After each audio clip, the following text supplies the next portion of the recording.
चाणक्य नीति अध्याय 4 संस्कृत श्लोक व हिंदी भावार्थ 1 आयु कर्म च वित्तम च विद्या निधनमेव च पंचैतानि हि सृज्यन्ते गर्भस्थस्यैव देहिनः।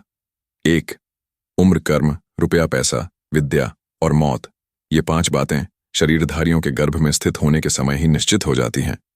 2 साधुभ्यस्ते निवर्तन्ते पुत्रा मित्राणि बांधवा ये चतः सह गणतारस्त धर्मात् सुकृतम कुलम। 2 बेटा, दोस्त, भाई और बांधव ये सब साधुओं से विमुख हो जाते हैं, लेकिन जो उन साधुओं के साथ जाते हैं, उनका सत्संग करते हैं, उनके अनुकूल व्यवहार करते हैं, उस पुण्य से उनका समस्त कुल परिवार कृतकृत्य हो जाता है।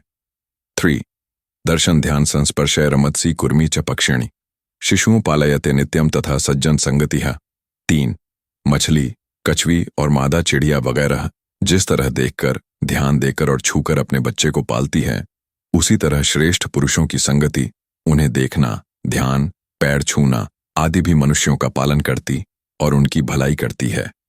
4 यावत् स्वस्थो ह्ययं देहो यावन् मृत्युश्च दूरतः तावदात्महितं कुर्यात् प्राणान्ते किं करिष्यति। 4 यह देह जब तक स्वस्थ व निरोगी है तब तक मृत्यु दूर है, अतः तब तक आत्मकल्याण, धर्माचरण, पुण्यकर्म कर लेने चाहिए। प्राण जाने के बाद क्या संभव हो सकेगा, अर्थात कुछ नहीं हो पाएगा। 5 कामधेनु गुणा विद्या ह्यकाले फलदायिनी प्रवासे मातृ सदृशी विद्या गुप्तम धनम स्मृतम।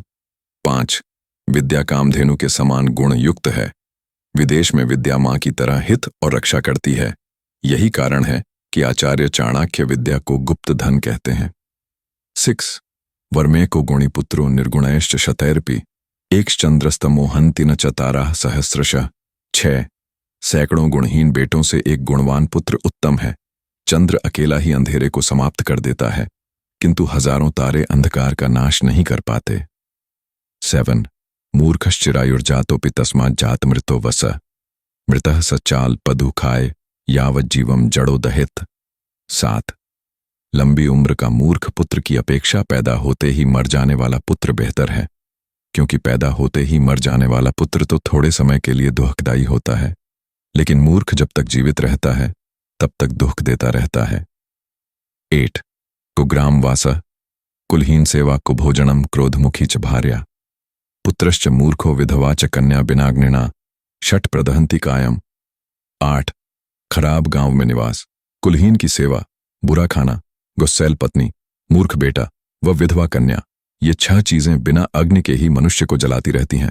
9 किन तया क्रियते धेन्वा या न दोग्ध्री न च गर्भिणी कोर्थः पुत्रेण जातेन यो न विद्वान न भक्तिमान। 9 ऐसी गाय का क्या फायदा जो न दूध दे और न ही गर्भ धारण करे, ठीक इसी प्रकार उस पुत्र से क्या लाभ जो न बुद्धिमान हो और न ही भक्तिमान हो। 10 संसार तापदग्धानाम त्रयो विश्रांति हेतवः अपत्यम च कलत्रम च सताम संगतिरेव च। 10 संसार के त्रिविध तापों से तपे हुए लोगों के लिए 3 शांति के साधन हैं, बुद्धिमान व सत्यवादी पुत्र, पतिव्रता स्त्री तथा सज्जनों की संगति। 11 स्कृज्जलपंथी राजानः स्कृज्जलपंथी पंडिताः सकृत कन्या प्रदीयन्ते त्रीण्यतानि सकृत्स्कृत। 11 राजा आदि एक ही बार आज्ञा देते हैं, पुनः पुनः आज्ञा नहीं दोहराते। पंडित भी एक ही बार बोलते हैं, कन्या एक ही बार दी जाती है। ये तीनों बातें एक एक बार ही होती हैं। 12 एकाकिना तपोद्वाभ्याम पठनम गायनम त्रिभिः चतुर्भिर्गमनम क्षेत्रम पंचभिर्बहुभिर्रणः। 12 तप अकेले होता है, पठन पाठन 2 के बीच उत्तम है, गीत संगीत 3 से होता है, यात्रा में 4 व्यक्ति ठीक हैं, कृषि 5 से अच्छी तरह होती है और युद्ध बहुतों के द्वारा होता है। 13 साभार्या या शुचिर्दक्षा साभार्या या पतिव्रता, साभार्या या पतिप्रीता साभार्या, सत्यवादिनी। 13 उत्तम पत्नी वह है जो पवित्र हो, अच्छी पत्नी वह है जो पतिव्रता हो, श्रेष्ठ पत्नी वह है जिसे उसका पति प्रेम करता हो या जो पति से प्रेम करती हो, वही गुणी पत्नी है जो सत्यवादिनी हो। 14 अपुत्रस्य गृहं शून्यम दिशः शून्यास्त्व बांधवा मूर्खस्य हृदयं शून्यम सर्वशून्या दरिद्रता। 14 पुत्रहीन का घर सूना है, बंधु बांधवों से हीन व्यक्ति के लिए दिशाएं खाली हैं, मूर्ख का हृदय खाली है और दरिद्रता युक्त व्यक्ति के लिए तो घर, दिशा आदि सब कुछ खाली होता है।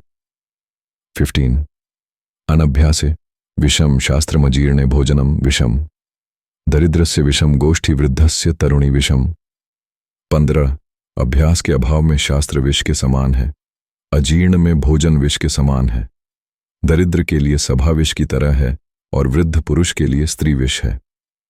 16 त्यजेत धर्मम दयाहीनम विद्याहीनम गुरुम त